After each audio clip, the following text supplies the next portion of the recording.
As I mentioned before, Kari Lake is live at the White House. She is just outside the White House press briefing. Yes, the room that we take you to daily. That is where Josh Earnest speaks from on a daily basis. Stay tuned, guys. As soon as Kari's ready to chat with you, we will have her here live on News Now.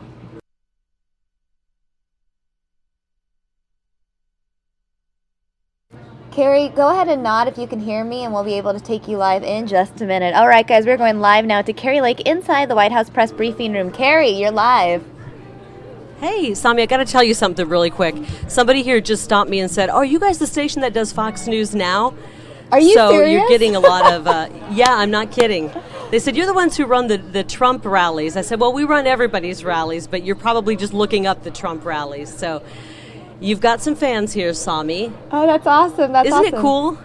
I can't believe you're in the White House. Take a look. I'm going to have, I know, pinch me. I still feel like I'm in a dream.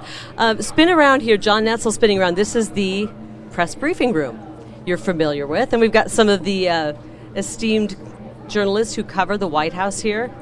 They look tired. Some of them have probably been busy all weekend. They had the correspondence dinner this weekend. Did you see that, Sami? Well, we actually have a recording of it. I'm going to play some of it later here on News Now. I saw the bits and pieces of it, the highlights, Obama dropping the mic specifically. So we're going to be replaying that was some classic. of it here on News Now throughout the day as part of our whole Fox 10 in D.C. I just want to point out, I mean, you were telling the morning show earlier just how small that room is. We literally watch feeds from this every single day because we carry the briefing here every day on News Now. It is much smaller. It's underwhelming, I will say this. But I learned that it sits on top of the old swimming pool here at the White House. Back in 1969, Richard Nixon decided, okay, we've got to accommodate these animals called the press, and they decided to create this room. So below here still sits the pool, and it's filled with all kinds of cords and wires, and it's really a computer server room. And if you spin around here, this blue door, that heads out to the West Wing, of course, where the president is. And so sometimes you'll see the president enter through that door and come up and address the press as well. Right. And it's very cool to be in here. This isn't your first day in the White House. You guys were walking around yesterday, right? Yeah, we were in here yesterday. You're looking at right now, this is Phil Witt from Kansas City. He's one of the other journalists who's here. You guys are live right now in Phoenix. So we're just having a good time here. We've had a very busy morning. We spoke with Valerie Jarrett. She is a senior advisor to the president. Coming up in a little bit, we're going to be speaking to President Obama, and that will be a one-on-one interview. Very short. I'm in a panic at how I can fill as many questions as possible into that short amount of time, but we'll figure it out. So all those people who sent me lists of questions, I will not be getting to all of them. I'll try. Well, I mean, I feel like there's so much to talk to him about, especially, I mean, it is the Monday after the correspondence dinner, as you mentioned, and that alone has so much, you know, material to reference. I wish I had 4 hours with them, but I'm sure everybody in this room does. You know, and they really want us to talk about their Supreme Court nominee, Judge Garland, who is really, by all accounts, has an amazing resume. Nobody's really complaining about him per se, but the Republicans in the Senate have not shown any inclination to want to move forward with this nomination. So they're really hoping to put some pressure. They're hoping to put some pressure on the senators, and one of them, Senator Jeff Flake, of course, our senator from Arizona, sits on the Judiciary Committee. So let's kind of back out this way, John. Follow me, Samia. We're going to take you actually out here. Okay. These doors, by the way, the doors at the White House weigh 100 pounds. So here we are. Just to prove that we're here, if you spin around that way, you can see the White House. Pretty cool. Very cool. And that's actually where we're going to be doing the interview. And down this way is the Oval Office and the West Wing. And so all of the press members are coming.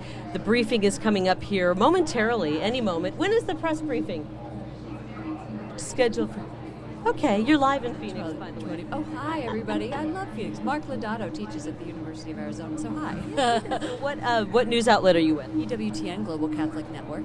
Very good. So what should we expect in here today? So what we expect every day. It's supposed to start at 12:30. It'll start 12:45, maybe 1. Josh will come out, and he'll give the first question to the Associated Press.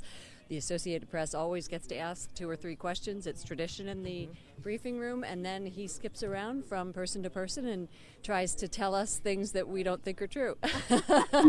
And you push back and fight back a little bit. I can say, but what about this? Right. What about that? And this person says this on Capitol Hill. What is your response to that? And his favorite catchphrase is degrade and destroy ISIL. We are committed to degrading and destroying ISIL. How many times have I You had hate to that hear as a that journalist. phrase? And I think this is why for so many people Donald Trump has been refreshing, because he's not speaking in these memorized catchphrases. Well, that's an interesting point. Although I don't know if I'd quite agree with that. Make America great again, make America great again, make it great. I mean, he just has them in a different way, right? I mean, I think that he says things that are repetitive, and that's what this press secretary does, and that's what any good PR person does. It says the message, stay on message. Right. Exactly right. Exactly right. Well, I'll be looking for you in there. Oh, Save a seat okay. for me. And you have an interview with him later, or I'm you're gonna be just the in press here? room, Oh, yeah. good, great. So Well, welcome. we're on Fox News now, which is our internet news channel, perfect. and we're with Fox 10 in Phoenix. So, Samia, I don't know if you can hear me, because I can't hear you anymore. So I'm just going to wrap this up right now, because I'm not sure if you can hear me. I've lost you. I can hear you. Oh, there you are. Yeah, oh, no, okay. we can hear you. just I didn't- muted your mic. I just want to let you know that Ty Brennan Okay. stopped by. And Oh, hi, wanted to Ty. I say didn't hear hello. anything Hi, you said. Kari. We're so proud of you. Okay. Can't wait to see the interview. Well, I'm afraid that it's going to be so short I won't be able to get a lot of the questions in, but I'm going to try, and I'm hoping to ask some really important questions and also maybe have some fun with the president as well, since it's a once-in-a-lifetime opportunity. Yes, definitely a once-in-a-lifetime opportunity. I think you said it best, like journalists, this is like a pinnacle of a journalist's career right here, getting to sit down one-on-one with the president. How are you feeling right now? Any jitters? Not really. I haven't had a chance to be too nervous. I mean, they have had us moving. We have been from one meeting to the other. We had a meeting with Josh Earnest earlier in his office in the West Wing. That was pretty cool, and that was off the record, so I won't go into details on that, other than to tell you that it was really a neat experience to be in an office in the West Wing, and you're talking about the power brokers here. So that was cool. And then we just did an interview with Valerie